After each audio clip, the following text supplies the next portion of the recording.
أم حسبت أن أصحاب الكهف والرقيم كانوا من آياتنا عجبا إذ أوى الفتية إلى الكهف فقالوا ربنا آتنا من لدنك رحمة وهيئ لنا من أمرنا رشدا فضربنا على آذانهم في الكهف سنين عددا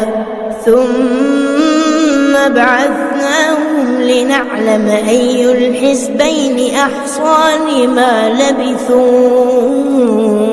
أمدا نحن نقص عليك نبأهم بالحق إنهم